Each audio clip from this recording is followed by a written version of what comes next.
Trend हो या tradition, ये आर्ट फैब्रिक्स हर ब्रांड, बुटीक्स और फैब्रिक लवर्स को पता ही होना चाहिए।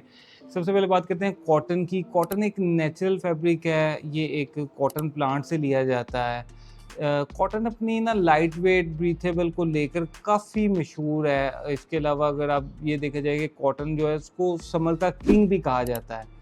और ये जो लॉन, कैम्ब्रिक, वॉयल है, ये सब कॉटन ही की तो टाइप्स हैं। और दूसरे फैब्रिक की अगर हम बात करें तो वो सिल्क है। सिल्क जो है ना, बेसिकली जो नेचुरल सिल्क होती है वो सिल्क वॉर्म के कोकून से बनती है, लेकिन अब मार्केट में काफ़ी डिफरेंट टाइप्स की सिल्क आ गई है, जैसे कि स्कोस सिल्क जो कि सेमी सिल्क भी जिसको कहते हैं, उसके अलावा सिंथेटिक सिल्क है। अब ये सारी भी सिल्क की टाइप्स हैं। सिल्क जो है ना मशहूर है अपनी शाइन और लग्जरियस फील की वजह से। अब इसमें आप जितना महंगी सिल्क इस्तेमाल करते रहते हैं, फिर नेचुरल सिल्क आ जाती है, फिर विस्कोस सिल्क आ जाती है, फिर सिंथेटिक सिल्क आ जाती है। तो सिल्क की काफ़ी ज़्यादा टाइप्स हैं, लेकिन सिल्क एक बड़ा इम्पोर्टेंट फैब्रिक है इस टेक्सटाइल इंडस्ट्री में। जो रॉ सिल्क है, टसर सिल्क है, विस्कोस सिल्क है, प्योर रेशम सिल्क है, ये भी सारी सिल्क की टाइप्स हैं। इसको ज़्यादातर वेडिंग्स में पहना जाता है, जिसमें आप ब्राइडल्स, सेमी फॉर्मल्स और फॉर्मल्स बनते हैं इसका। तीसरा फैब्रिक लिलन है। ये भी बड़ा एक इम्पोर्टेंट फैब्रिक है। ये फ्लेक्स प्लांट से बनता है। इसको नेचुरल फैब्रिक भी कहा जा सकता है।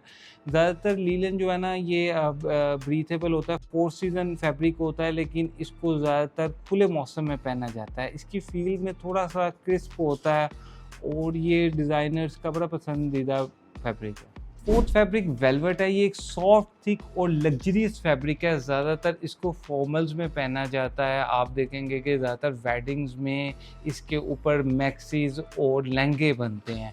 ये फैब्रिक विंटर में या खुले मौसम में ही पहनना ठीक होता है। इसकी काफ़ी ज़्यादा टाइप्स आ गई हैं, जिसमें प्लेन वेलवेट है, क्रश वेलवेट है, फ्रेंच वेलवेट है।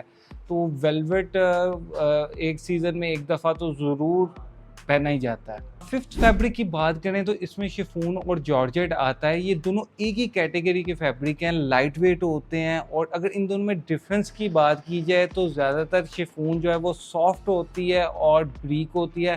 जॉर्जेट में थोड़ा सा टेक्सचर्ड होता है। बेसिकली शिफॉन को ही अगर गफ कर दिया जाए तो वो जॉर्जेट बन जाती है। इनका यूजेज ज़्यादातर दुपट्टे और शर्ट्स में भी होता है, लेकिन ऑब्वियसली शर्ट्स में लाइनिंग फिर लगानी पड़ती है और साड़ीज़ इसकी बहुत खूबसूरत बनती है। तो 4 सीज़न ये फैब्रिक पहना जाता है, चाहे वो वेडिंग में पहना जाए, लहंगे इसके ऊपर बने, या समर्स में लॉन के साथ इसके दुपट्टे लिए जाएं। तो शिफॉन और जॉर्जेट फैब्रिक एक ही कैटेगरी के हैं। ऑर्गेन्जा एक सी थ्रू, स्टिफ और क्रिस्प फैब्रिक है। ये ज़्यादातर फॉर्मल्स में यूज़ होता है। बेसिकली ये थोड़ा सा स्टिफ होता है, इसलिए इसमें फॉल कम होती है और स्ट्रक्चर इसका ज़्यादा होता है। अब ऑर्गेन्जा की भी ना काफ़ी ज़्यादा टाइप्स बन रही हैं, जिसमें सबसे पहले तो रेशम ऑर्गेन्जा बनती है। अब रेशम का ये है कि वो काफ़ी सॉफ्ट होती है और फूली फूली सी होती है, बड़ी खूबसूरत लगती है। फिर इसी को कॉपी करते हुए नायलॉन में बनाते हैं, कलर्स उस पर भी सारे आ जाते हैं, लेकिन ये है कि वो थोड़ी सी स्टिफ होती है। फिर पॉलिस्टर आ जाती है, वो भी ऐसे ही है, थोड़ी सी स्टिफ है। तो ऑर्गेन्जा पिछले को 5-10 सालों से काफ़ी ट्रेंड बढ़ा है, ऑन एंड ऑफ यूज़ होती जा रही है। ब्रांड्स, बुटीक्स काफ़ी इसको लाइक कर रहे हैं अपनी प्राइसिंग को लेकर या क्वालिटी को लेकर।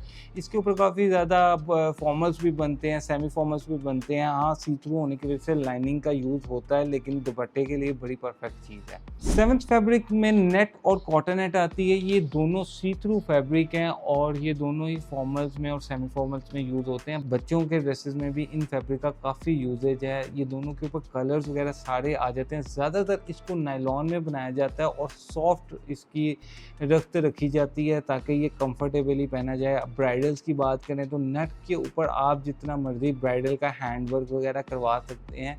ये फैब्रिक ज़्यादा लटकता नहीं है। और इसके अलावा ये है कि ये दोनों फैब्रिक्स एक सदाबहार फैब्रिक है। आप कह लेंगे सदियों से चल रहे हैं और अभी तक इतनी ज़्यादा इनकी डिमांड है और ये आगे भी चलते रहेंगे।